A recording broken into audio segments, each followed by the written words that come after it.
On ಮಾಡಿ ನೋಡಿಡ್ಕೊಂಡು ತೆಗಿಯಲ್ಲ.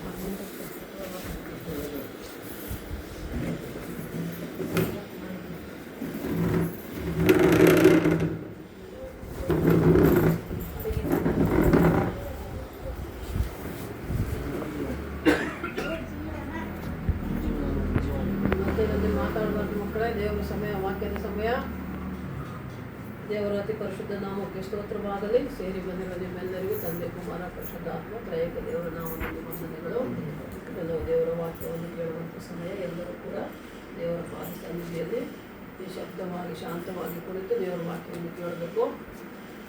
ಒಂದು ಕ್ಷಣ ಪ್ರಾರ್ಥನೆ ಮಾಡಿಕೊಳ್ಳೋಣ. Hallelujah, hallelujah, hallelujah. ಸ್ತೋತ್ರಂ ದೇವ, ವಂದನೆ ಸ್ವಾಮಿ. ಅಪ್ಪ ತಂದೆ, ಉದಯ ಕಾಲ ಸಮಯದಲ್ಲಿ ಪುನರುತ್ಥಾನ ದಿನದಂದು ನಿನ್ನ ಪಾದ ಸನ್ನಿಧಿಯಲ್ಲಿ ಬಂದು ಸೇರಿ ಬಂದಿರುವ ನಾವೆಲ್ಲರೂ ಕೂಡ ಅಪ್ಪ ನಿನ್ನ ಮಕ್ಕಳಾಗಿ ನಿಮ್ಮ ದಾಸರಾಗಿರುವಾಗ ಅಪ್ಪ ವಾಕ್ಯವನ್ನು ಹೇಳುವ ಸಮಯದಲ್ಲಿ ಅಪ್ಪ ದೀನ ದಾಸರಾದ ನನ್ನನ್ನು ಮರೆ ಮಾಡಿಕೊಂಡು ಅಪ್ಪ ತಂದೆ ದೇವ, ಆತ್ಮದೇವ, ಪರಿಶುದ್ಧಾತ್ಮ ದೇವ ನೀವೇ ಮಾತನಾಡಪ್ಪ. ಈ ವಾಕ್ಯವನ್ನು ಕೇಳುವ ನಿನ್ನ ಮಕ್ಕಳು ಅಪ್ಪ, ನಿನ್ನ ಪ್ರಿಯ ಮಕ್ಕಳು ವಾಕ್ಯವನ್ನು ಕೇಳಿಕೊಂಡು ತಿಳಿದುಕೊಂಡು ಅರ್ಥ ಮಾಡಿಕೊಂಡು ವಾಕ್ಯದ ಪ್ರಕಾರ ಜೀವಿಸುವಂತೆ ಸಹಾಯ ಮಾಡಿ. ವಾಕ್ಯವನ್ನು ಗ್ರಹಿಸಿಕೊಂಡು ಮನದಲ್ಲಿ ಇಟ್ಟುಕೊಳ್ಳುವಂತೆ ಸಹಾಯ ಮಾಡಪ್ಪ. ನೀನೇ ಆಶೀರ್ವದಿಸಿ ನಿನ್ನ ಕೃಪೆಯನ್ನು ತುಂಬಿಸಿ ನಡೆಸಿ ಅಪ್ಪ ನೀವೇ ಮಹಿಮೆ ಹೊಂದಬೇಕೆಂಬುದಾಗಿ ಸೇರಿ ಬಂದಿರುವ ಎಲ್ಲ ನಿನ್ನ ಮಕ್ಕಳು ಅವರವರ ನಡೆಯಿಂದಲೂ ನುಡಿಯಿಂದಲೂ ನಿನಗೆ ಮಹಿಮಕರವಾಗಿ ಜೀವಿಸುವಂತೆ ಸಹಾಯ ಮಾಡಬೇಕೆಂಬುದಾಗಿ ನಾದರೇತ ಯೇಸು ಕ್ರಿಸ್ತನ ನಾಮದಲ್ಲಿ ಪ್ರಾರ್ಥಿಸಿ ಬೇಡಿ ಬಂದಿದ್ದೇವೆ ನಮ್ಮ ತಂದೆ. Hallelujah, hallelujah, hallelujah. ಸಂತೋಷವಾಗಿದ್ದೀರೆಲ್ಲರೂ? ಉಜ್ಜೀವದಿಂದಿದ್ದೀರಾ? ಸಮಾಧಾನದಿಂದಿದ್ದೀರಾ? ದೇವರಿಗೆ ಸ್ತೋತ್ರ. ಯೇಸಪ್ಪನ ಪಾದ ಸನ್ನಿಧಿಯಲ್ಲಿ ನಾವು ಬಂದಾಗ ನಮಗೆ ಯಾವಾಗಲೂ ಸಂತೋಷ, ಸಮಾಧಾನ, ನೆಮ್ಮದಿ ಇರ್ತದೆ ಅಲ್ವಾ? ದೇವರ ಸನ್ನಿಧಿಯಲ್ಲಿ ನಮ್ಗೆ ಯಾವ ಚಿಂತೆ ಇಲ್ಲ. ಮನೆಯಲ್ಲಿ ಹೋದಾಗ ಮನೆ ಕೆಲಸ, ಆ ಕೆಲಸ, ಈ ಕೆಲಸ, ದುಡಿಯೋದು ಎಲ್ಲ ಇರ್ತದೆ. ಇಲ್ಲಿ ಸನ್ನಿಧಿಯಲ್ಲಿ, ದೇವರ ಪಾದ ಸನ್ನಿಧಿಯಲ್ಲಿ ಕುಳಿತಾಗ ಸಂತೋಷವಾಗಿ ಸಮಾಧಾನವಾಗಿರುತ್ತೆ. ಇಲ್ಲಿ ಮಾಡೋದೇನಿಲ್ಲ ಕೆಲಸ. ನಾವು ವಾಕ್ಯ ಹೇಳೋದು, ನೀವು ವಾಕ್ಯ ಕೇಳೋದು, ತಿಳ್ಕೊಳ್ಳೋದು, ಅದರಂತೆ ಬದುಕೋದು, ಅದು ಬಹಳ ಮುಖ್ಯ. ಹೌದಾ? ಈಗಿನ ವಾಕ್ಯ, ದೇವರ ವಾಕ್ಯ ಏನು ಹೇಳ್ತಾ ಇದೆ ನಮಗೆ ನಿಮಗೆ ಅಂದರೆ, ಮನೆ ಮತ್ತು ಕುಟುಂಬ, ಮನೆ ಮತ್ತು ಕುಟುಂಬದಲ್ಲಿರುವವರು ಹೇಗಿರಬೇಕು ಅನ್ನೋ ಬಗ್ಗೆ ದೇವರು ಈ ದಿನ ನಮ್ಮೊಟ್ಟಿಗೆ ಮಾತನಾಡ್ತಾ ಇದ್ದಾರೆ ಮಕ್ಕಳೇ. ಜ್ಞಾನೋಕ್ತಿಗಳು 14ನೇ ಅಧ್ಯಾಯ 1ನೇ ವಾಕ್ಯ ನೋಡಮ್ಮ. ಜ್ಞಾನೋಕ್ತಿಗಳು, ಪ್ರಾವರ್ಬ್ಸ್ ಅಂತಾರೆ ಇಂಗ್ಲೀಷಲ್ಲಿ. 14ನೇ ಅಧ್ಯಾಯ 1ನೇ ವಚನ.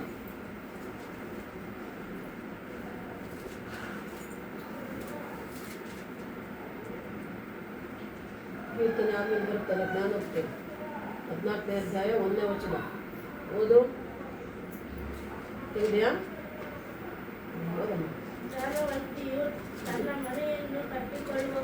ಜ್ಞಾನವಂತೆಯು ತನ್ನ ಮನೆಯನ್ನು ಕಟ್ಟಿಕೊಳ್ಳುವಳು. ಜ್ಞಾನಹೀನಳು ತನ್ನ ಸ್ವಂತ ಕೈಯಿಂದ ತನ್ನ ಮನೆಯನ್ನು ಮುರಿದು ಬಿಡ್ತಾರೆ. ಅರ್ಥ ಆಯ್ತಾ? ಬಹಳ ಬಹಳ ಅರ್ಥ ಇದೆ ಮಕ್ಕಳು ಈ ವಾಕ್ಯದಲ್ಲಿ. ಚೆನ್ನಾಗಿ ಕೇಳಿಸ್ಕೊಳ್ರಿ. ಈಗ ಹೊಸ ನೂತನ ವಧುವರರು ಬಂದಿದ್ದೀರಾ. ನಾವು ಹೊಸ ಮದುಮಕ್ಕಳು. ಎಲ್ಲರಿಗೂ ಕೂಡ ಕುಟುಂಬ, ಮನೆ ಅನ್ನೋದು ಎಲ್ಲರಿಗೂ ಸಂಬಂಧಪಟ್ಟದ್ದು. ಹೌದಾ? ಎಲ್ಲರಿಗೂ ಮನೆ ಇದೆ. ಮನೆಯಲ್ಲಿ ನಾವು ಇರೋಕ್ಕಾಗಲ್ಲ. ಒಬ್ಬ ಮನುಷ್ಯ ಜೀವನ ನಡೆಸಬೇಕಾದ್ರೆ ಮುಖ್ಯವಾಗಿ 3 ವಸ್ತುಗಳು ಬೇಕು. ಏನೋ 3 ಹೇಳ್ತೀರಾ? 3 ವಸ್ತು ಬೇಕು ನಮಗೆ ಬದುಕಕ್ಕೆ. ಏನು?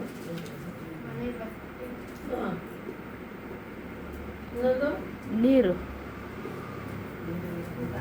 ಆಹಾರ. ಹೌದಾ?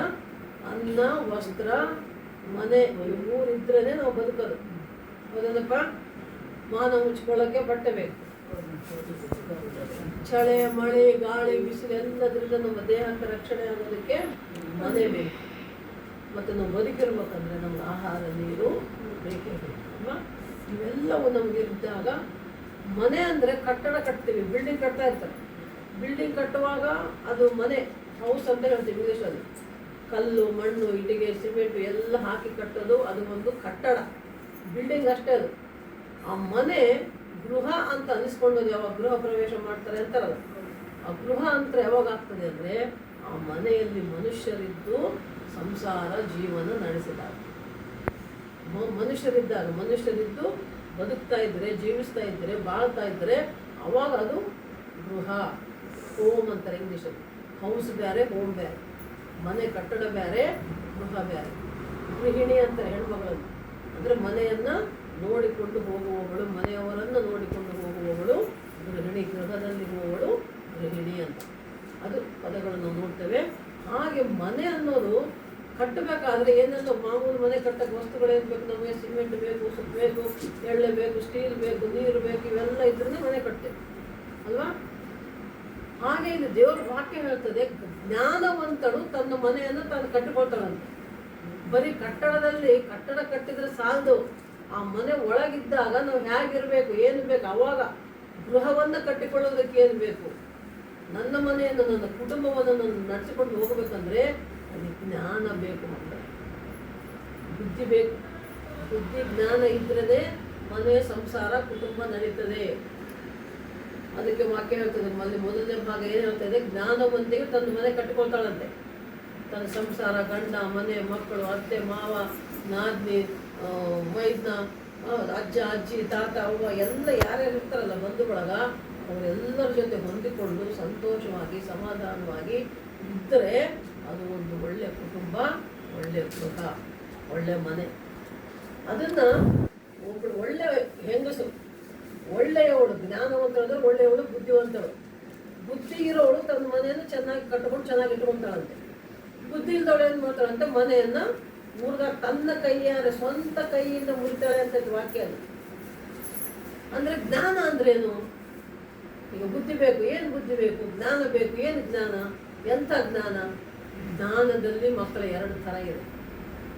ಜ್ಞಾನದಲ್ಲಿ ಎರಡು ಥರ ಇದೆ. ಒಂದು ಏನಂದರೆ ಈ ಲೋಕಕ್ಕೆ ಸಂಬಂಧಪಟ್ಟ ಜ್ಞಾನ, ಇನ್ನೊಂದು ಪರಲೋಕಕ್ಕೆ ಸಂಬಂಧಪಟ್ಟ ಜ್ಞಾನ. ಯಾಕೋಬನು ಬರೆದ ಪತ್ರಿಕೆ ತೆಗೆಯಮ್ಮ. ಯಾಕೋಬನು ಬರೆದ ಪತ್ರಿಕೆ 3ನೇ ಅಧ್ಯಾಯ. ದೇವರ ವಾಕ್ಯದಲ್ಲಿ ಜ್ಞಾನ ಅಂದ್ರೆ ಏನು ಅಂತ ತುಂಬ ಚೆನ್ನಾಗಿ ಹೇಳಿದೆ. ಆ ವಾಕ್ಯ ನೋಡ್ಕೊಂಡು ಈ ದಿನ ನಾವು ದೇವರ ವಾಕ್ಯ ಕೇಳೋಣ.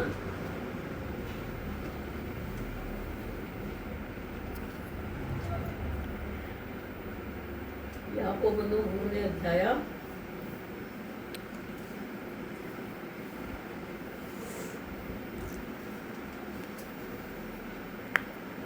ನಿಜವಾದ ಒಂದು ಜ್ಞಾನ ಏನು ಅನ್ನೋದನ್ನ ನಾವು ದೇವರ ವಾಕ್ಯದಲ್ಲಿ ನೋಡ್ತೇವೆ. 13ರಿಂದ 12 ಓದ್ಬೇಕಮ್ಮ. ತೆಗೆದ್ಯಾ? ಇಲ್ಲ ಇನ್ನ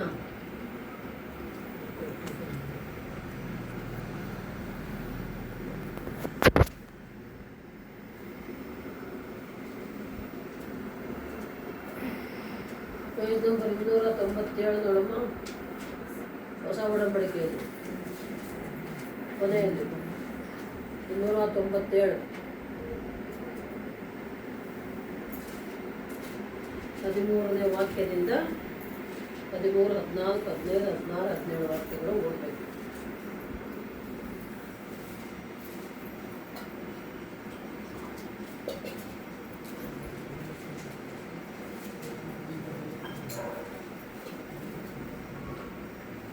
ತೆಗೆದೆಯಾ?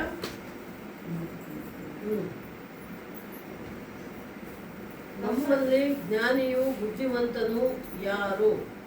ದೇವರ ವಾಕ್ಯ ನಮ್ಗೆ ಹೇಳ್ತಾ ಇರೋದು. ಪ್ರಶ್ನೆ ಕೇಳಿ ಮತ್ತೆ ಉತ್ತರ ಅಂತ ದೇವರ ವಾಕ್ಯ ಹೇಳ್ತಾ ಇದೆ. ಅಂಥವನು ಯೋಗ್ಯವಾಗಿ ನಡೆದುಕೊಂಡು ಜ್ಞಾನದ ಲಕ್ಷಣವಾಗಿರುವ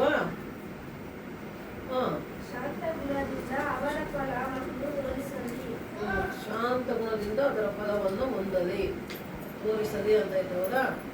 ಆದರೆ ತೀಕ್ಷ್ಣವಾದ ಮತ್ಸರವು, ಪಕ್ಷಭೇದವು ನಿಮ್ಮ ಹೃದಯದೊಳಗೆ ಇರುವಲ್ಲಿ ನೀವು ಸತ್ಯಕ್ಕೆ ವಿರೋಧವಾಗಿ ಸುಳ್ಳಾಡಿ ಹೊಗಳಿಕೊಳ್ಳಬೇಡಿರಿ. ಅದು ಮೇಲನಿಂದ ಬಂದ ಜ್ಞಾನವಲ್ಲ, ಅದು ಭೂಸಂಬಂಧವಾದದ್ದು, ಪ್ರಾಕೃತ ಭಾವವಾಗಿದ್ದು ದೆವ್ವಗಳಿಗೆ ಸಂಬಂಧಪಟ್ಟದ್ದು. ಮತ್ಸರವು, ಪಕ್ಷಭೇದವು ಇರುವ ಕಡೆ ಏನಮ್ಮ? ಗಲಿಬಿಲಿಯು, ಸಕಲ ವಿಧ ನೀಚ ಕೃತ್ಯಗಳು ಇರುವವು. ಎರಡು ಥರವಾದ ಜ್ಞಾನ ಅನ್ನಲ್ಲಮ್ಮ. ಒಂದು ಈ ಲೋಕಕ್ಕೆ, ಈಗ ಹೇಳಿದ್ದು ಫಸ್ಟ್ ನಾವು ಓದಿದ್ದು ಈ ಲೋಕಕ್ಕೆ ಸಂಬಂಧಪಟ್ಟಿದ್ದು, ಭೂಲೋಕದಲ್ಲಿರುವ ಮನುಷ್ಯರಲ್ಲಿ ಇರುವಂಥ ಕಂಡು ಬರುವಂಥ ಜ್ಞಾನ. ಎಲ್ಲ ಅನ್ಯ ಜಾತಿ ಜನಾಂಗದ ಜನರು ಎಲ್ಲರಲ್ಲಿ ಏನಿರ್ತದಂತೆ? ಭೇದ ಭಾವ ಇರ್ತದೆ, ಮತ್ಸರ ಹೊಟ್ಟೆ ಕಿಚ್ಚಿರ್ತದೆ, ಗಲಿಬಿಲಿ ಇರ್ತದೆ, ಜಗಳ ತಂಟೆ ತಕರಾರು ಇರ್ತದೆ, ಒಬ್ಬರನ್ನೊಬ್ಬರು ಆಡಿಕೊಳ್ಳೋದಿರ್ತದೆ, ಹೊಟ್ಟೆ ಕಿಚ್ಚಿಕೊಳ್ಳೋದಿರ್ತದೆ. ಇವೆಲ್ಲ ಈ ಲೋಕಕ್ಕೆ ಸಂಬಂಧಪಟ್ಟದ್ದು. ಇದಿದ್ದಾಗ ಏನಾಗ್ತದೆ? ಜಗಳ ತಂಟೆ ತಕರಾರು ಗಲಿಬಿಲಿಗಳು ಘರ್ಷಣೆಗಳು ಮನೆಯಲ್ಲಿ, ಕುಟುಂಬದಲ್ಲಿ, ಸಮಾಜದಲ್ಲಿ, ಚರ್ಚಲ್ಲಿ ಎಲ್ಲ ಕಡೆ ಕಂಡುಬರ್ತದೆ. ಒಬ್ಬರ ಮೇಲೊಬ್ಬರು ಭೇದ ಭಾವ ತೋರಿದರು. ಬಡವರು ಶ್ರೀಮಂತರು, ಮೇಲ್ಜಾತಿ ಕೆಳಜಾತಿ, ಇದ್ದವರು ಇಲ್ಲದವರು ಅಂತ ನಾವು ಬೇರೆ ಬೇರೆ ವಿಧದಲ್ಲಿ ಭೇದ ಭಾವವನ್ನು ತೋರಿಸಿದಾಗ ಅದು ಈ ಲೋಕದ ಜ್ಞಾನ. ಇಲ್ಲಿ ನಾವು ಹೊಡೆದಾಡ್ತಾ ಇದ್ದೀವಿ, ನಂದು ನಾನು, ನಂದು ನನ್ನ ಮನೆ, ನನ್ನವರು, ಅದು ಬೇಕು ಇದು ಬೇಕು, ಏನು ಬೇಕಾದ್ರೆ ತಗೊಳ್ಳೋದಕ್ಕಾಗಿ ಜಗಳ ಆಡೋದು ಲೋಕದಲ್ಲಿ ನಾವು ನೋಡ್ತಾ ಇದ್ದೇವೆ. ದಿನ ನ್ಯೂಸ್ ನೋಡುವಾಗ ಆಸ್ತಿಗಾಗಿ ಅಪ್ಪ ಮಗನನ್ನೇ ಸಾಯಿಸ್ತಾ ಇದ್ದಾನೆ, ಮಗ ಅಪ್ಪನ ಸಾಯಿಸ್ತಾ ಇದ್ದಾನೆ.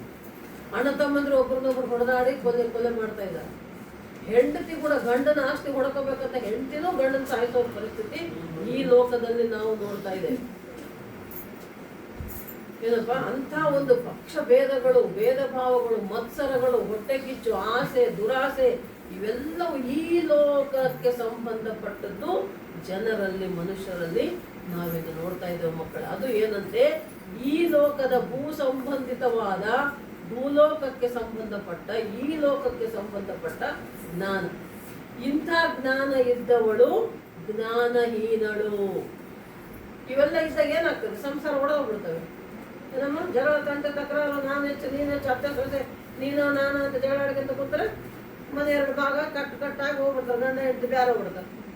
ಅತ್ತೆ ಮಾವನ ಬಿಟ್ಟು ಮಗ ಸೊಸೆ ಬೇರೆ ಹೋದ್ರೆ ಅಲ್ಲೇನು ಯಾಕೆ ಹೋದ್ರು? ಅಲ್ಲಿ ಒಬ್ರನ್ನೊಬ್ರು ಸಹಿಸ್ಕೊಂಡಿಲ್ಲ, ಒಬ್ರನ್ನೊಬ್ರು ಪ್ರೀತಿ ಮಾಡಿಲ್ಲ, ಬರೀ ಜಗಳ ತಂಟೆ ತಕರಾರು, ನಾನು ಯಾಕೆ ಮಾಡ್ಬೇಕು, ನೀನು ಯಾಕೆ ಮಾಡ್ಬೇಕು, ಇಂಥ ವಿಷಯಗಳಿದ್ದಾಗ ಅಲ್ಲಿ ಕುಟುಂಬದಲ್ಲಿ ಶಾಂತಿ ಸಮಾಧಾನ ಇರಲ್ಲ, ಕುಟುಂಬಗಳು ಒಡೆದು ಹೋಗ್ತೇವೆ. ಅದಕ್ಕೆ ಹೇಳ್ತಾ ಇದ್ದೆ ವಾಕ್ಯದಲ್ಲಿ ನಾವು 14ನೇ ಇದರಲ್ಲಿ ಅಧ್ಯಾಯ ನೋಡಿವಲ್ಲ ನಾವು, ಏನು ಜ್ಞಾನೋಕ್ತಿಗಳಲ್ಲಿ, ಜ್ಞಾನಹೀನಳು ತನ್ನ ಮನೆಯನ್ನ ತನ್ನ ಸ್ವಂತ ಕೈಯಿಂದ ತಾನೇ ಮುರಿದು ಬಿಡ್ತಾಳಂತೆ.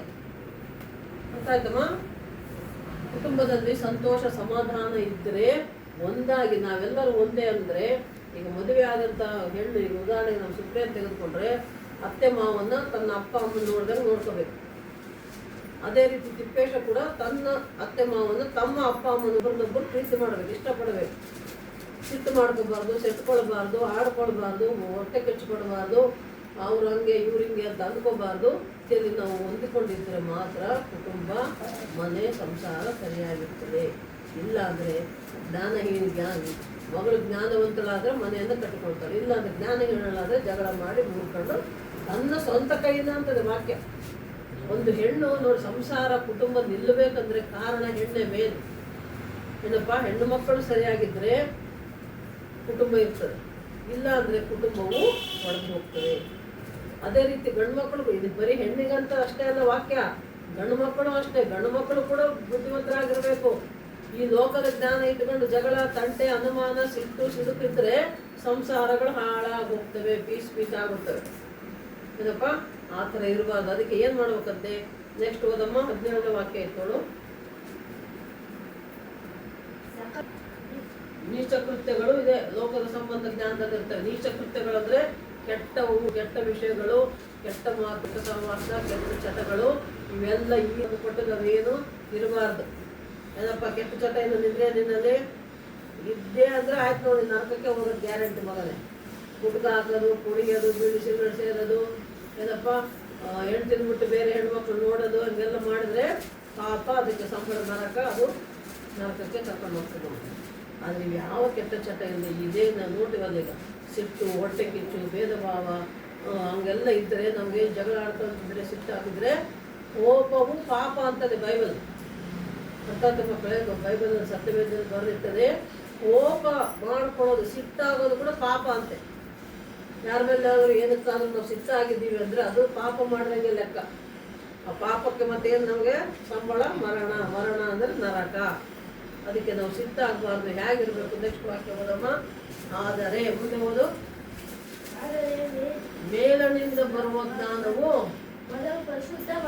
ನೋಡಿ ಹೆಂಗಿರ್ಬೇಕು? ಮೇಲನಿಂದ, ಒಂದು ಭೂಲೋಕಕ್ಕೆ ಸಂಬಂಧಪಟ್ಟ ಜ್ಞಾನ, ಎರಡನೇದ್ದು ಮೇಲನಿಂದ ಪರಲೋಕದಿಂದ ಬರುವ ಜ್ಞಾನ. ಪರಲೋಕದಿಂದ ಬಂದಿದ್ದ್ಯಾರು? ಏಸಪ್ಪ. ಗೊತ್ತಾಯ್ತಮ್ಮ? ಅರ್ಥ ಮಾಡ್ಕೋಬೇಕು, ಬಹಳ ಒಳಗಿನ ಅರ್ಥ ಇದೆ ವಾಕ್ಯದಲ್ಲಿ. ಪರಲೋಕದಿಂದ ಭೂಲೋಕಕ್ಕೆ ಬಂದಿದ್ದ್ಯಾರು? ಏಸಪ್ಪ. ಆ ಏಸಪ್ಪನ ನಂಬಿದ ಮಕ್ಕಳು ನಾನು ನೀನು ನಾವೆಲ್ಲರೂ ಆ ಲೋಕದಿಂದ ಬಂದಂತ ಏಸಪ್ಪನನ್ನು ನಂಬಬೇಕು. ಏಸಪ್ಪನ ಜ್ಞಾನವನ್ನು ನಾವು, ಜ್ಞಾನ ಅಂದ್ರೆ ಇಲ್ಲಿ ನಾವು ನೋಡ್ತೇವೆ, ಜ್ಞಾನ ಅಂದ್ರೆ ಏಸಪ್ಪ. ನಿನಗೆ ಒಳ್ಳೆ ಜ್ಞಾನ ಇದೆ ಅಂದ್ರೆ ಏಸಪ್ಪ ನಿನ್ನಲ್ಲಿ ಇದ್ದಾನೆ ಅಂತ ಅರ್ಥ. ಏಸಪ್ಪ ನಿನ್ನಲ್ಲಿ, ನಿನ್ನ ಮನೆಯಲ್ಲಿ ಇದ್ದಾನೆ ಅಂದ್ರೆ ನಿನ್ನ ಮನೆಯಲ್ಲಿ ಸಂತೋಷ ಸಮಾಧಾನ. ಅದಕ್ಕೆ ಹೇಳ್ತದೆ ಮೇಲನಿಂದ ಬರುವ ಜ್ಞಾನವು, ಹೇಳಮ್ಮ, ಪರಿಶುದ್ಧವಾದದ್ದು. ಫಸ್ಟ್ ಪರಿಶುದ್ಧವಾಗಿರ್ಬೇಕಂತ ಹೇಳ್ತದೆ ವಾಕ್ಯ. ಅರ್ಥ ಆಯ್ತಾ? ಫಸ್ಟ್ ಏನ್ ಮಾಡ್ಬೇಕು? ನಾವೆಲ್ಲರೂ ಏಸಪ್ಪ ನಂಬಿದ ಮಕ್ಕಳು ಪರಿಶುದ್ಧವಾಗಿರ್ಬೇಕು. ಯಾವ ರೀತಿ ಪರಿಶುದ್ಧ? ನಿನ್ನ ಹೃದಯ ಪರಿಶುದ್ಧವಾಗಿರ್ಬೇಕು, ನಿನ್ನ ಆಲೋಚನೆ ಪರಿಶುದ್ಧವಾಗಿರಬೇಕು, ನಿನ್ನ ಮಾತು, ನಿನ್ನ ನಾಲಿಗೆ ಪರಿಶುದ್ಧವಾಗಿರ್ಬೇಕು. ಮಕ್ಕಳು ನಾವು ಹೆಂಗ್ ಬೇಕಂಗೆ ಮಾತಾಡಿದ್ವಿ, ಕೆಟ್ಟ ಮಾತು, ಹೊಲಸು ಮಾತಾಡೋದು, ಜಗಳ ಆಡೋದು, ದ್ವೇಷ ಇಟ್ಕೊಳ್ಳೋದು, ಹೊಟ್ಟೆ ಕಿಚ್ಚಿಟ್ಕೊಳ್ಳೋದು, ಅವೆಲ್ಲ ಇದ್ದರೆ ಅದು ಈ ಲೋಕದ ಜ್ಞಾನ, ಪರಲೋಕದ ಜ್ಞಾನ ಅಲ್ಲ. ಪರಲೋಕದ ಜ್ಞಾನ, ಏಸಪ್ಪ ಕೊಡುವ ಜ್ಞಾನ. ಏಸಪ್ಪ ಅಂದ್ರೆ ಏನಂದ್ರೆ ಪರಿಶುದ್ಧವಾಗಿರೋದು. ನಿನ್ನ ನಡೆಯಿಂದಲೂ ನಿನ್ನ ನುಡಿಯಿಂದಲೂ ನೀನು ಪರಿಶುದ್ಧವಾಗಿರ್ಬೇಕು. ನೀನು ಕೀರ್ತನೆ 7ರಲ್ಲಿ ಇನ್ನೊಂದು ವಾಕ್ಯ ಓದಿ, ನಾನು ಮತ್ತೆ ಅಲ್ಲಿ ಇನ್ನೊಂದು ವಾಕ್ಯ ಇಲ್ಲ. ನಮ್ಮ ಕೀರ್ತನೆ 7ರಲ್ಲಿ ನಾವು ಓದಿದಾಗ ಅಲ್ಲಿ ಒಂದು ವಾಕ್ಯ ಇದೆ, ಬಹಳ ಮುಖ್ಯವಾದ ವಾಕ್ಯ. ಇವಾಗ ನಮಗೆ ದೇವರು ಏನು ನೋಡ್ತಾನೆ ಅನ್ನೋದನ್ನ ಅಲ್ಲಿ ದೇವರ ವಾಕ್ಯ ಹೇಳ್ತಾ ಇದೆ. ಕೀರ್ತನೆ 7.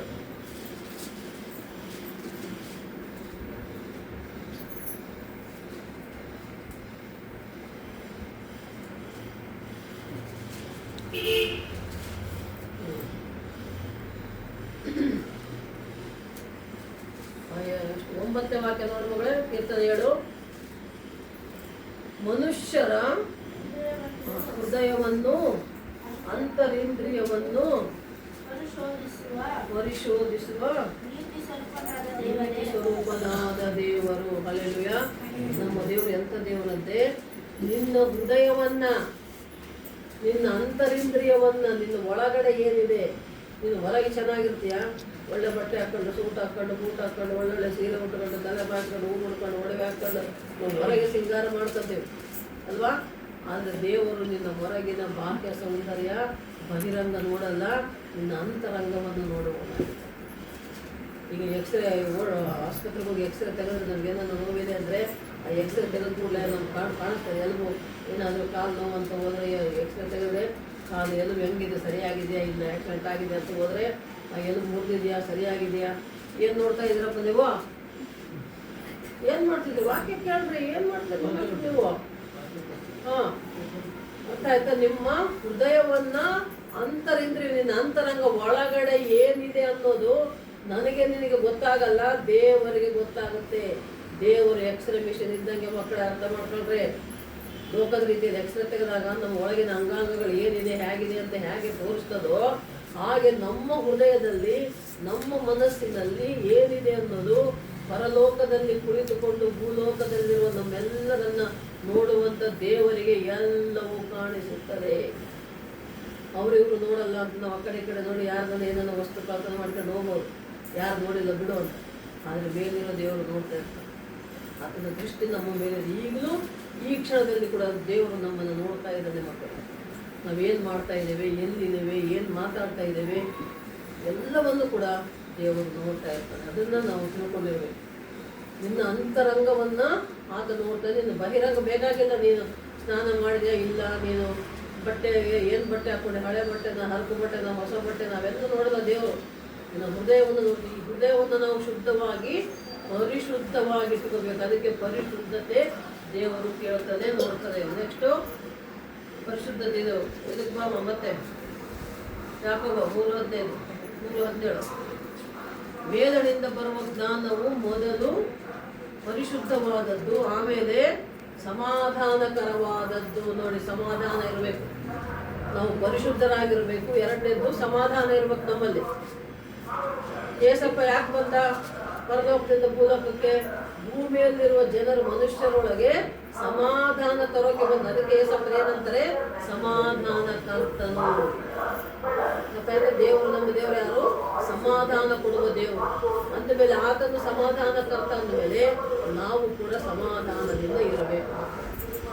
ಯಾವುದಕ್ಕೂ ಸಿಟ್ಟಾಗಬಾರ್ದು, ಸೆಟ್ಕೊಳ್ಬಾರ್ದು, ಒಬ್ಬರ ಮೇಲೆ ಒಬ್ಬರು ಆಡ್ಕೊಳ್ಬಾರ್ದು, ಸಮಾಧಾನವಾಗಿರ್ಬೇಕು. ನಮ್ಗೆ ಯಾರು ಏನೇ ಮಾಡಿದ್ರು ಏನೇ ಅಂದರೂ ಕೂಡ ಅಪ್ಪ ಏಸಪ್ಪ ನೀನೇ ಎಲ್ಲ ನಿನಗೆ ಎಲ್ಲ ಒಪ್ಪಿಸ್ತಾ ಇದ್ದೀನಪ್ಪ ನೀನು ನೋಡ್ಕೊ ಅಂತ ಹೇಳಿ ನಾವು ದೇವ್ರಿಗೆ ಒಪ್ಪಿಸ್ಕೊಟ್ಟು ಎಲ್ಲವನ್ನ ಸಮಾಧಾನವಾಗಿರಬೇಕು ಅಂತ ದೇವ್ರ ವಾಕ್ಯ ಹೇಳ್ತಾರೆ. ನೆಕ್ಸ್ಟು ಆಮೇಲೆ ಸಂತೋಷವಾಗಿ ಒಪ್ಪಿಕೊಳ್ಳುವಂಥದ್ದು. ಸಮಾಧಾನ ಆದ್ಮೇಲೆ ಏನು? ವಿನಯ ಉಳ್ಳದ್ದು. ನೋಡಿ, ಮೂರನೇದು ಲಕ್ಷಣ ಏನಿರ್ಬೇಕು ನಮಗೆ? ಒಂದು ಪರಿಶುದ್ಧವಾಗಿರಬೇಕು, ಎರಡನೇದು ಸಮಾಧಾನವಾಗಿರಬೇಕು, ಮೂರನೇದು ವಿನಯ ಉಳ್ಳದ್ದು. ವಿನಯ ಅಂದರೆ ನಮ್ಮನ್ನು ನಾವು ತಗ್ಗಿಸಿಕೊಳ್ಳೋದು. ವಿನಯ ವಿಧೇಯತೆಯಿಂದ ಇರಬೇಕು. ಅಂದರೆ ಏನು? ಏಸಪ್ಪನೇ ಪರಲೋಕದಿಂದ ಭೂಲೋಕಕ್ಕೆ ಬಂದ ಅಂದರೆ ಆತನು ತನ್ನನ್ನೇ ತಾನು ತಗ್ಗಿಸಿಕೊಂಡು ಬಂದ ಮಕ್ಕಳೇ. ತಗ್ಗಿಸುವಿಕೆಗೆ, ವಿನಯಕ್ಕೆ, ವಿಧೇಯತೆಗೆ ಗುರುತು ಏಸಪ್ಪನೇ ನಮಗೆ. ಅದನ್ನೇ ಮೊದಲು. ಆಮೇಲೆ ನಾವು ಕೂಡ ಈ ಲೋಕದಲ್ಲಿ ನಾನು ನಂದು ಅಂತ ಅಹಂಕಾರ ಪಡೆದಂಗೆ ನಮ್ಮನ್ನು ನಾವು ತಗ್ಗಿಸಿಕೊಂಡಿರ್ಬೇಕು. ನಾವು ಯಾವಾಗ ತಗ್ಗಿಸ್ಕೊಂಡಿರ್ತೇವೋ ಆವಾಗ ದೇವರು ನಮ್ಮನ್ನು ಹೆಚ್ಚಿಸ್ತಾನೆ. ಅರ್ಥ ಆಯ್ತಾ? ನಮ್ಮನ್ನು ನಾವು ತಗ್ಗಿಸಿಕೊಂಡಿದ್ದಾಗ ಆತ ನಮ್ಗೆ ಒಳ್ಳೆ ಸ್ಥಾನಮಾನ, ಗೌರವ ಎಲ್ಲವನ್ನು ಕೊಡ್ತಾನೆ. ನೀನು ಅಹಂಕಾರ ಸೊಕ್ಕಿನಿಂದ ಹೋದರೆ ಅವನೇ ಹಾಕ್ಬೇಕಪ್ಪ, ಅವನೇ ನಾವು ಸಹವಾಸ ಬೇಡ, ಅವನು ಕೆಟ್ಟವನು, ಅವನು ಬಲ ಸೊಕ್ಕವನು, ಸೊಕ್ಕಿನ ಒಂದು ಸಹವಾಸ ಬೇಡ ಅಂತ ಅಲ್ವಾ? ನಾವೇ ಒಳ್ಳೆಯವರಾಗಿದ್ದರೆ, ತಗ್ಗಿಸ್ಕೊಂಡಿದ್ರೆ ಎಷ್ಟು ಒಳ್ಳೆಯವರಪ್ಪ ಅವರು ಅಂತ ಮಾತಾಡಿಸ್ತಾರೆ. ನಮ್ಗೆ ಕೆಲವರು ಮುಖ ನೋಡೋಕೆ ಇಷ್ಟಪಡಲ್ಲ, ಮಾತಾಡೋಕೆ ಇಷ್ಟಪಡಲ್ಲ. ಅಹಂಕಾರ ಸೊಕ್ಕಿದ್ರೆ. ಅದೇ ನಾವು ತಗ್ಗಿಸ್ಕೊಂಡವರಾಗಿದ್ದರೆ, ಒಳ್ಳೆಯವರಾಗಿದ್ದರೆ ಎಲ್ಲರೂ ಇಷ್ಟಪಡ್ತಾರೆ. ಎಲ್ಲಕ್ಕಿಂತ ಹೆಚ್ಚಾಗಿ ದೇವರು ನಮ್ಮನ್ನು ಇಷ್ಟಪಡ್ತಾರೆ ಮಕ್ಕಳು. ಅದಕ್ಕೆ ವಿನಯ ವಿಧೇಯತೆ ನಮಗಿರಬೇಕು, ತಗ್ಗಿಸ್ಕೊಳ್ಬೇಕು ನಾವು ಅಂತ ಹೇಳ್ತಾ ಇದೆ ವಾಕ್ಯ. ನೆಕ್ಸ್ಟು ಸಂತೋಷವಾಗಿ ಒಪ್ಪಿಕೊಳ್ಳುವಂಥದ್ದು. ಸಂತೋಷವಾಗಿ ಒಪ್ಪಿಕೊಳ್ಬೇಕು. ಒಬ್ಬರಿಗೊಬ್ಬರು ನಾವು ಇಷ್ಟಪಡಬೇಕು. ಒಬ್ಬರಿಂದ ಒಬ್ಬರು ಸಂತೋಷವಾಗಿರಬೇಕು. ಈಗ ಏನಾದರೂ ತಪ್ಪು ಮಾಡಿದ್ರೆ ಕೂಡ ಏನು ಮಾಡಬೇಕು? ನಮ್ಮ ತಿಮೋತಿ ನಮ್ಮ ಮಗಳು ಸುಪ್ರಾಳನ್ನ ಕ್ಷಮಿಸಬೇಕಪ್ಪ, ನೀನು ಒಪ್ಪಿಕೊಂಡು ಸಂತೋಷವಾಗಿರ್ಬೇಕು. ನೀನು ಅಷ್ಟೇಮ್ಮ ತಿಮೋತಿನ ಒಪ್ಪಿಕೊಂಡು ನೀನು ಸಂತೋಷವಾಗಿರ್ಬೇಕು. ಅಂದರೆ ಸಂತೋಷ ದೇವರ ಮಕ್ಕಳಲ್ಲಿ ಇರಬೇಕು ನಮಗೆ. ಪರಿಸ್ಥಿತಿ ಏನೇ ಇರಲಿ, ಈಗ ನೀನು ಊಟ ಮಾಡಿಲ್ಲ, ಹಸಿಗಂಡಿದ್ದೆ ಅಂದರೂ ಸಂತೋಷವಾಗಿರ್ಬೇಕು, ನಿದ್ದೆ ಮಾಡಿಲ್ಲ ಅಂದರೂ ಸಂತೋಷವಾಗಿರ್ಬೇಕು, ಕೆಲಸ ಮಾಡಿದರೂ ಸಂತೋಷವಾಗಿರ್ಬೇಕು, ಮಾಡಿಲ್ಲ ಅಂದರೂ ಸಂತೋಷವಾಗಿರ್ಬೇಕು. ನಮ್ಮ ಕೈಯಾಗ ದುಡ್ಡಿದ್ರೂ ನಾವು ಸಂತೋಷವಾಗಿರ್ಬೇಕು, ದುಡ್ಡಿಲ್ಲ ಅಂದರೂ ಸಂತೋಷವಾಗಿರ್ಬೇಕು. ದೇವರ ವಾಕ್ಯ ಹೇಳೋದು ಸಂತೋಷವನ್ನು ಕೊಡುವುದು ದೇವರು, ದೇವರ ವಾಕ್ಯ ಮಕ್ಕಳು ನಮಗೆ. ಆಮೇಲಮ್ಮ ಕರುಣೆ, ದಯೆ, ಕರುಣೆ ಇರ್ಬೇಕು ನಮಗೆ. ಒಬ್ಬರನ್ನೊಬ್ಬರು ನೋಡಿದಾಗ ನಾವು ಒಬ್ಬರನ್ನೊಬ್ಬರು ಪ್ರೀತಿಸಬೇಕು. ಯಾಕಂದ್ರೆ ಏಸಪ್ಪ ಲೋಕ ತಂದೆಯಾದ ದೇವರು, ಯೋಹಾನ 3:16 ವಾಕ್ಯ ನೋಡುವಾಗ ತಂದೆಯಾದ ದೇವರು ಈ ಲೋಕದ ಮೇಲೆ ಎಷ್ಟೋ ಪ್ರೀತಿ ಇಟ್ಟು ಏಸಪ್ಪನನ್ನು ನಮಗೆ ಕೊಟ್ಟ, ಪರಲೋಕದಿಂದ ಭೂಲೋಕಕ್ಕೆ ಕಳಿಸಿದ ಅಲ್ವಾ? ಆ ದೇವರು ನಮ್ಮನ್ನು ಪ್ರೀತಿಸಿದಂತೆ ನಾವು ಕೂಡ ದೇವರ ಮಕ್ಕಳು ಒಬ್ಬರನ್ನೊಬ್ಬರು ಪ್ರೀತಿಸಬೇಕು. ಕರುಣೆ ಇರಬೇಕು, ದಯ. ಯಾಕಂದರೆ ನಮ್ಮ ಏಸಪ್ಪ ಯಾರು? ಕರುಣಾಮಯನು, ದಯಾಮಯನು. ಹೌದಾ? ದಯಾಮಯನು, ಕರುಣಾಮಯನು. ಆತ ಕರುಣೆ ತೋರಿಸಿದ, ಎಲ್ಲರಿಗೆ ಕರುಣೆ, ಎಲ್ಲ ಲೋಕವನ್ನೇ ಪ್ರೀತಿಸಿದ, ಎಲ್ಲರ ಮೇಲೆ ಕರುಣೆ ತೋರಿಸಿದ. ಹಾಗೆ ನಾವು ಕೂಡ ಒಬ್ಬರಿನೊಬ್ಬರು ಕರುಣೆ ತೋರಿಸುವರಾಗಿರೋದು. ಈಗ ಯಾರನ್ನು ಹುಷಾರಿಲ್ಲ ಅಂತ ಬಂದಿದ್ರೆ, ಅಯ್ಯೋ ಯಾಕಪ್ಪ ಏನಾಯಿತು, ಹೋಗಿ ಪ್ರೀತಿ ಮಾತಾಡಿ ನಮ್ಮ ಕೈಲಾದ ಸಹಾಯ ಮಾಡಿ ಅವ್ರ ಹತ್ರ ನಾವು ಮಾತಾಡಿಸಿ ಬರೀ ಕರುಣೆ ಇರಬೇಕು ನಮಗೆ. ಹಾಗೆ ನೆಕ್ಸ್ಟ್ ಅಮ್ಮ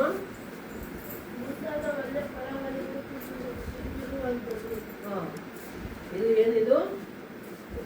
ಏನು ಜ್ಞಾನ ಇದು? ಪರಲೋಕದಿಂದ ಬರುವ ಜ್ಞಾನ. ಏಸಪ್ಪ ನಂಬಿದವರ ಮಕ್ಕಳಿಗೆ ಇರಬೇಕಾದ ಜ್ಞಾನ, ಏಸಪ್ಪನಿಂದ ಬರುವ ಜ್ಞಾನ. ಆ ಜ್ಞಾನವೇ ಏಸಪ್ಪ. ಆ ಏಸಪ್ಪ ನನ್ನ ಹೃದಯದಲ್ಲಿ, ನನ್ನ ಮನೆಯಲ್ಲಿ, ನಮ್ಮಲ್ಲಿ, ನಮ್ಮ ಜೊತೆ ಇರಬೇಕು. ಏಸಪ್ಪ ನಮ್ಮ ಸಂಗಡ ಇದ್ದರೆ, ಏಸಪ್ಪ ನಮ್ಮ ಜೊತೆ ಇದ್ದರೆ ಇದೆಲ್ಲವೂ ನಮ್ಗೆ ಇದ್ದಂಗೆ. ಇವೆಲ್ಲ ನಮ್ಮಲ್ಲಿ ಇದೆ ಅಂದರೆ ಅವಾಗ ನಾವು ನಿಜವಾದ ದೇವರ ಮಕ್ಕಳು. ಇದು ನಿಜವಾದ ಜ್ಞಾನ, ಪರಲೋಕದ ಜ್ಞಾನ. ಏಸಪ್ಪ ಹೇಳೋದೇನು? ಪರಿಶುದ್ಧವಾಗಿರಿ, ಸಮಾಧಾನವಾಗಿರಿ, ಸಂತೋಷವಾಗಿರಿ, ದಯ, ಕರುಣೆ ತೋರಿಸಿರಿ, ಮತ್ತು ಒಬ್ಬರಿಗೊಬ್ಬರು ತಗ್ಗಿಸಿಕೊಂಡಿರಿ. ಅದಕ್ಕೆ ದೇವರ ವಾಕ್ಯ ಇರುತ್ತದೆ. ಬೈಬಲಲ್ಲಿ ನಾವು ನೋಡುವಾಗ ಗಂಡನು ಹೆಂಡತಿಯನ್ನು ಪ್ರೀತಿಸಬೇಕಂತ, ಹೆಂಡತಿಯಾದವಳು ಗಂಡನಿಗೆ ಅಧೀನರಾಗಿರಬೇಕು. ಗಂಡ ಹೇಳಿದ ಮಾತು ಕೇಳ್ಕೊಂಡಿರಬೇಕು. ಮನೆಯಲ್ಲಿ, ಕುಟುಂಬದಲ್ಲಿ ಏನೇ ವಿಷಯ ಇದ್ದರೂ ಕೂಡ ಗಂಡ ಹೆಂಡತಿ ಇಬ್ಬರು ಮಾತಾಡಿಕೊಂಡು ಒಳ್ಳೆಯ ರೀತಿಯಲ್ಲಿ ಒಳ್ಳೆಯ ವಿಷಯದಲ್ಲಿ ನಾವು ಡಿಸೈಡ್ ಮಾಡಬೇಕು.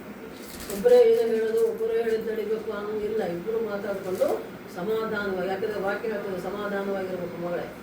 ಮಕ್ಕಳೇ ನಿಮಗೆ ಹೇಳ್ತಾ ಇರೋದು, ಹೊಸದೊಬ್ಬರು ಹಳಬರು ಯಾರೇ ಆಗಲಿ, ಒಟ್ಟು ಏಸಪ್ಪನ ಮಕ್ಕಳು, ಗಂಡ ಹೆಂಡತಿಯಾದವರು, ಮನೆಯ ಕುಟುಂಬ ಸಂಸಾರ ಇದ್ದವರು ನಾವು ಸಂತೋಷವಾಗಿ ಸಮಾಧಾನವಾಗಿರಬೇಕು. ದೇವರ ವಾಕ್ಯದ ಪ್ರಕಾರ ನಡ್ಕೊಂಡ್ರೆ ಆವಾಗ ದೇವರ ಆಶೀರ್ವಾದ ನಮಗೆ ಸಿಗ್ತದೆ. ಆಯ್ತಾ? ಗಂಡ ಹೆಂಡತಿಯಲ್ಲಿ ಪ್ರೀತಿ ಇರಬೇಕು. ಮೊದಲು ಏನೋ ಹೇಳೋದು 5 ಅಂಶ ನೆನಪಿದೆಯಾ? ಏನು ಹೇಳಿ ಬಂದೆ? ಏನು ಹೇಳಿದೆ ಹೇಳಪ್ಪ? ಹಾಂ ನಂಬಿಕೆ, ಹಾಂ ಶ್ರಮೆ, ಹಾಂ ಕಾಳಜಿ, ಹ್ಞೂ ತಾಳ್ಮೆ. ಹ್ಞೂ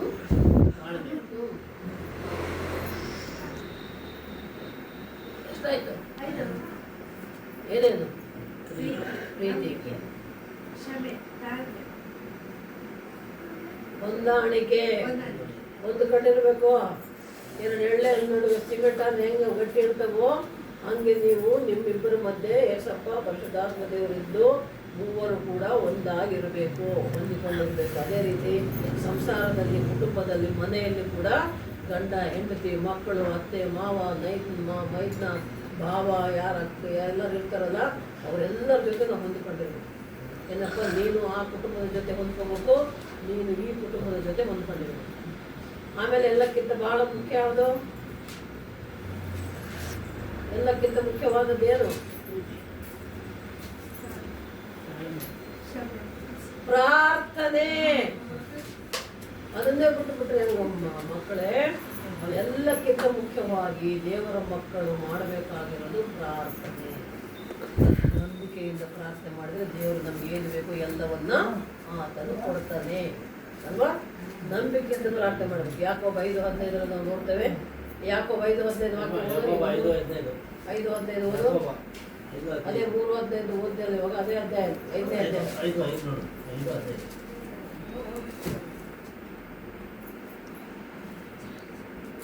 ನಂಬಿಕೆಯಿಂದ ಮಾಡಿದ ಪ್ರಾರ್ಥನೆ ಮಾಡಿದ ಪ್ರಾರ್ಥನೆಯು ರಕ್ಷಣೆ ನೀಡುವುದು. ಸಾಕಮ್ಮ. ನಂಬಿಕೆಯಿಂದ ಮಾಡಿದ ಪ್ರಾರ್ಥನೆ ರೋಗಿಗೆ ರಕ್ಷಣೆ ನೀಡುತ್ತದೆ. ಅಷ್ಟೇ ಅಲ್ಲ, ಆರೋಗ್ಯ ಬಲ ಕೊಡ್ತದೆ, ಶಾಂತಿ ಕೊಡ್ತದೆ, ಸಮಾಧಾನ ಕೊಡ್ತದೆ, ನೆಮ್ಮದಿ ಕೊಡ್ತದೆ. ನಿನಗೇನು ಬೇಕೋ ಅದೆಲ್ಲವನ್ನು ಪ್ರಾರ್ಥನೆ ಮಾಡಿ ಕೇಳಿಕೊಂಡ್ರೆ ನಾವು ಕೇಳಿದ್ದನ್ನು ನಮ್ಮ ದೇವರು ಕೊಡ್ತಾನೆ ಮಕ್ಕಳು. ಅರ್ಥ ಆಯ್ತಮ್ಮ? ಅದಕ್ಕೆ ಪ್ರತಿ ಕುಟುಂಬದಲ್ಲಿ ಪ್ರತಿಯೊಬ್ಬರು, ಬರೀ ಸುಪ್ರಿಯ, ನಮ್ಮ ತಿಪ್ಪೇಶ್ ತಿರುಮೂರ್ತಿ ಅಂತಲ್ಲ, ಪ್ರತಿಯೊಬ್ಬರ ಕುಟುಂಬದಲ್ಲಿ ಕೂಡ ನಮ್ಮ ಸಾವಿತ್ರಿ, ರಾಮ ಆಗಿರಲಿ, ದೇವಣ್ಣಾರಾಯಣ ತಮಿಸ ಆಗಿರಲಿ, ನಮ್ಮ ಹನ್ನಮ್ಮ ಆಗಿರಲಿ, ತಿಪ್ಪೇಶ್ ಆಗಿರಲಿ, ನಮ್ಮ ತಿಮ್ಮಪ್ಪ ಆಗಿರಲಿ, ಪ್ರತಿ ಕುಟುಂಬದಲ್ಲಿ ಕೂಡ ನಮ್ಗೆ ಇರಬೇಕಾಗಿರೋದು ಏನಂದರೆ ಇವೆಲ್ಲ ಗುಣಗಳಿರಬೇಕು. ಜ್ಞಾನವನ್ನು, ಪರಲೋಕದ ಜ್ಞಾನ ಹೊಂದ್ಕೋಬೋದು, ಈ ಲೋಕದ ಜ್ಞಾನ ಬೇಡ ನಮಗೆ. ಗೊತ್ತಾಯ್ತಾ? ಸಿಟ್ಟು, ಸಿಡುಕು, ಜಗಳಾಡೋದು ಈ ಲೋಕದ ಜ್ಞಾನ ಬೇಡ. ಪರಲೋಕದ ಜ್ಞಾನ ಪರಿಶುದ್ಧವಾಗಿ, ಸಂತೋಷವಾಗಿ, ಸಮಾಧಾನವಾಗಿ, ಕರುಣೆ ಹೊಂದಿ ಪ್ರಾರ್ಥನೆ ಮಾಡಿಕೊಂಡು ಎಲ್ಲಕ್ಕಿಂತ ಒಬ್ರನ್ನೊಬ್ರು ಕ್ಷಮಿಸ್ಬೇಕು. ನಾವೇನಾದ್ರು ತಪ್ಪು ಮಾಡಿದ್ರೆ ಅದನ್ನೇ ಹೊಟ್ಟೆಗಿಟ್ಕೊಂಡು, ಎದೆಯಾಗಿಟ್ಕೊಂಡು, ಹೃದಯದಾಗಿಟ್ಕೊಂಡು, ತಲೆಯಾಗಿಟ್ಕೊಂಡು ಅದನ್ನೇ ಸಾಧಿಸ್ಕೊಂಡು ಹೋಗಬಾರ್ದು. ದ್ವೇಷ, ಅಸೂಯೆ, ಹೊಟ್ಟೆ ಕಿಚ್ಚು ಬೇಡ ನಮಗೆ.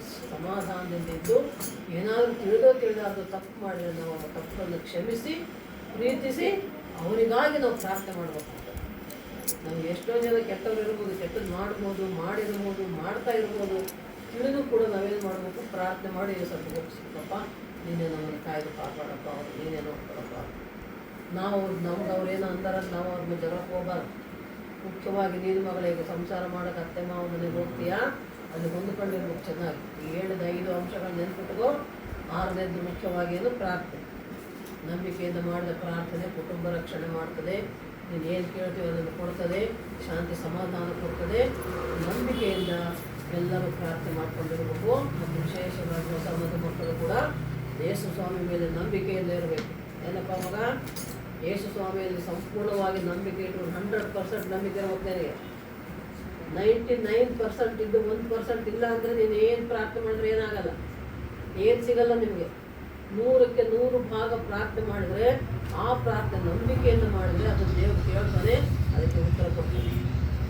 ಉಪವಾಸ ಪ್ರಾರ್ಥನೆ ಮಾಡಿರಿ, ಕಣ್ಣೀರಿನ ಪ್ರಾರ್ಥನೆ ಮಾಡಿರಿ, ನೀವು ದೇವರನ್ನು ಮೊರೆ ಇಡ್ರಿ, ದೇವರಿಗೆ ನಿಮ್ಗೆ ಏನಾದರೂ ಬೇಕಾದರೂ ಕೇಳ್ರಿ, ಪ್ರಾರ್ಥನೆ ಮಾಡ್ಕೊಂಡು ಕೇಳಿದ್ರೆ ನಿಮಗೆ ಸಿಗ್ತದೆ. ಆ ನಂಬಿಕೆ ನಮ್ಮಲ್ಲಿರಬೇಕು. ಗೊತ್ತಾಯ್ತಮ್ಮ? ಆ ಪ್ರಕಟಣೆ ಅಂಶದಲ್ಲಿ ಇನ್ನೊಂದು ನಾನು ಹೇಳೋದು ಇರುತ್ತೆ. ಈ ಬುಧವಾರ ಬರುತ್ತಲ್ಲ, 18ನೇ ತಾರೀಕು ಬುಧವಾರ ಮಕ್ಕಳೇ. ಈ 18ನೇ ತಾರೀಕಿಂದ ಶ್ರಮೆ ದಿನಗಳು ಶುರು ಆಗ್ತವೆ. ಇಂಗ್ಲೀಷಲ್ಲಿ ಲೆಂಟ್ ಡೇಸ್ ಅಂದರೆ, ಕನ್ನಡದಲ್ಲಿ ಶ್ರಮೆ ದಿನಗಳು. ಈ ತಿಂಗಳ 18ನೇ ತಾರೀಕು, ಫೆಬ್ರವರಿ 18ರಿಂದ ವರೆಗೆ ಉಪವಾಸದ ಶ್ರಮೆ ದಿನಗಳು. ನಿಮ್ಗೆ ಯಾರ್ಯಾರಿಗೆ ಯಾವಾಗ ಎಷ್ಟು ಅನುಕೂಲ ಆಗುತ್ತೆ ನೀವು ಉಪವಾಸ ಪ್ರಾರ್ಥನೆ ಮಾಡಿಕೊಡ್ರಿ. ಏನಾದರೂ ನಿಮ್ಮ ಬೇಡಿಕೆಗಳು, ಕೋರಿಕೆಗಳಿದ್ದರೆ ಉಪವಾಸ ಇದ್ದು ಪ್ರಾರ್ಥನೆ ಮಾಡಿ ಕೇಳ್ಕೊಡ್ರಿ. ದೇವರು ಅದನ್ನು ನೆರವೇರಿಸ್ತಾರೆ. ನಾಮಕ್ಕೆ ಹಲ್ಲೆಲೂಯಾ. ದೇವರು ಮತ್ತು ಈ ವಾಕ್ಯವನ್ನು ನಮ್ಮನ್ನು ನಿಮ್ಮನ್ನು ಆಶೀರ್ವದಿಸಲಿ ಮತ್ತು ವಿಶೇಷವಾಗಿ ನೂತನ ಮಕ್ಕಳನ್ನು ವಧುವನ್ನು ಕಟ್ಟಿಕೊಂಡು ದೇವರ ಆಶೀರ್ವಾದ ಎಲ್ಲ ಕುಟುಂಬಗಳನ್ನು ದೇವರ ಆಶೀರ್ವಾದ ಮಾಡಲಪ್ಪ. ಯಾವಾಗಲೂ ಕೂಡ ಸಂತೋಷವಾಗಿ ಸಮಾಧಾನವಾಗಿರಬೇಕು ದೇವ್ರ ಮಕ್ಕಳು. ಅರ್ಥ ಆಯ್ತಾ? ಪರಲೋಕದ ಈ ವಾಕ್ಯ ಓದ್ಕೊ ಮನೆಯಲ್ಲಿ ಬೈಬಲಲ್ಲಿ ಎಲ್ಲ ನಿನಗೆ ಓದಕ್ಕೆ ಬರ್ತಾರ. ಹೌದು, ಓದ್ರೆ ಇಬ್ಬರು ಕುತ್ಕೊಂಡು ಬೈಬಲ್ ನಾನು ಓದ್ತಾಳ ನೀನು ಕೇಳು.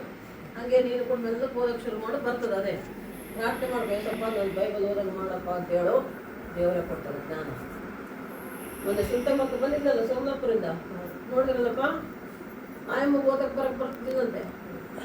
ಪ್ರಾರ್ಥನೆ ಮಾಡೋಣ, ಒಳ್ಳೆ ಪ್ರಾರ್ಥನೆ ಮಗಳು, ನಂಬಿಕೆಯಿಂದ ಪ್ರಾರ್ಥನೆ ಮಾಡಿಕೊಂಡು ಅಪ್ಪ ನನ್ನ ಬೈಬಲ್ ಓದಂಗೆ ಆಗ್ಬೇಕು ಸ್ವಾಮಿ, ನನ್ನ ಬೈಬಲ್ ಓದಂಗೆ ನನಗೆ ಜ್ಞಾನ ಕೊಡು ಅಂತ ದೇವ್ರನ್ನ ಕೇಳಿ ಆಯಮ್ಮ ಬೈಬಲ್ ತೆಕ್ಕೊಂಡು ಒಂದೊಂದು ಅಕ್ಷರಗಳು ಗೊತ್ತು, ಅದ್ರ ಓದೋದು ಗೊತ್ತಿಲ್ಲ, ಓದೋದು ಬರೆಯೋದು ಸರಿಯಾಗಿ ಗೊತ್ತಿಲ್ಲ. ಸುಮ್ಮನೆ ಯಾವಾಗೋ ಸಾಲಕ್ಕಂತ ಸಣ್ಣಕ್ಕಿದ್ದಾಗ ಬಿಟ್ಬಿಟ್ಟಾಳ. ಅವಾಗ ಆಯಮ್ಮ ಬೈಬಲ್ ಓದ್ಬೇಕಂತ ಪ್ರಾರ್ಥನೆ ಮಾಡಿ ಬೈಬಲ್ ಇಟ್ಕೊಂಡು ಒಂದೊಂದು ಅಕ್ಷರ, ಒಂದೊಂದು ಪದ, ಒಂದೊಂದು ಶಬ್ದ ಜೋಡಿಸಿ ಜೋಡಿಸಿ ಜೋಡಿಸಿ ಓದ್ತಾ ಇವಾಗ ಹೆಂಗೆ ಓದ್ತಾಳೆ ಮಗಳು. ನಾವು ವಾಕ್ಯ ಹೇಳೋಕೆ ಕೂತ್ರೆ ಸತ್ತಗಟ್ಟೆ ಓದ್ತಾಳೆ ಮಗಳು ಬೈಬಲ್. ದೇವರು ಕೊಡ್ತಾರಂತೆ ಜ್ಞಾನ. ನಮಗೆ ಜ್ಞಾನ ಕೊಡುವ ಆತನು ದೇವರು ಆತ ಕೊಡ್ತಾನೆ. ದೇವರಿಗೆ ಸ್ತೋತ್ರ. ಓಕೆ ಮಗ, ಪ್ರೇ ಗಾಡೆಲ್ಲ